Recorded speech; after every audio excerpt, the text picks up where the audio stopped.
Number 5. Nestle Toll House cookie dough.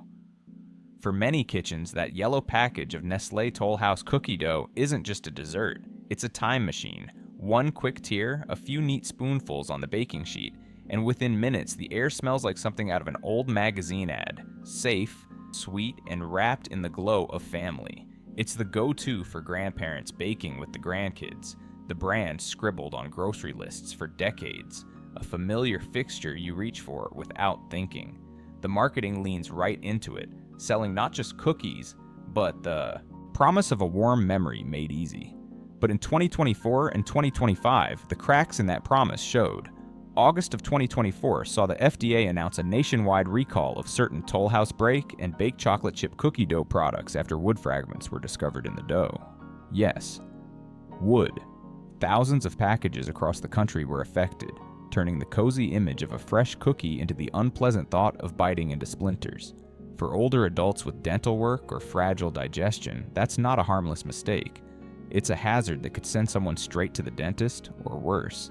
Then came the salmonella scare. By March 2025, state health departments and the CDC were investigating illnesses tied to eating raw cookie dough, with several hospitalizations reported.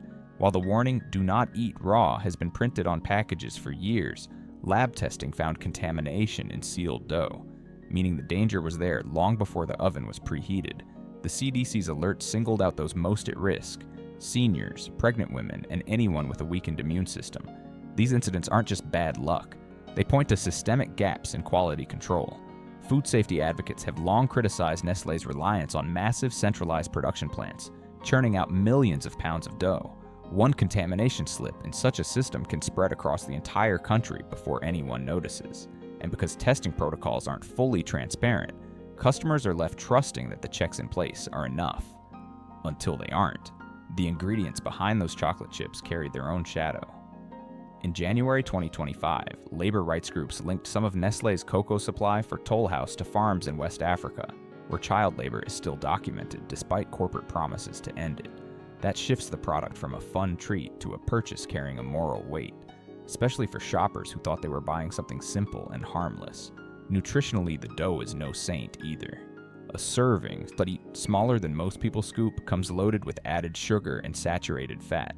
Expected for a dessert, sure, but when layered with possible contamination and ethical concerns, it starts to look less like comfort food and more like a roll of the dice. If warm cookies are non-negotiable, there are safer routes.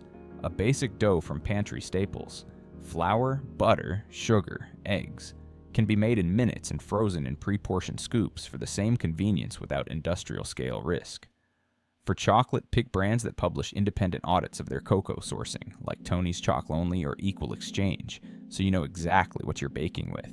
Even budget-conscious shoppers can look local. Many small bakeries sell frozen dough balls made in-house, often at prices close to national brands, and they'll usually know exactly where their ingredients come from. Toll House's image as a safe, sweet tradition has been decades in the making, but each recall, each contamination, and each ethical breach chips away at that foundation. And when doubt gets baked into the recipe, it doesn't matter how sweet the smell from the oven is, you can still taste it.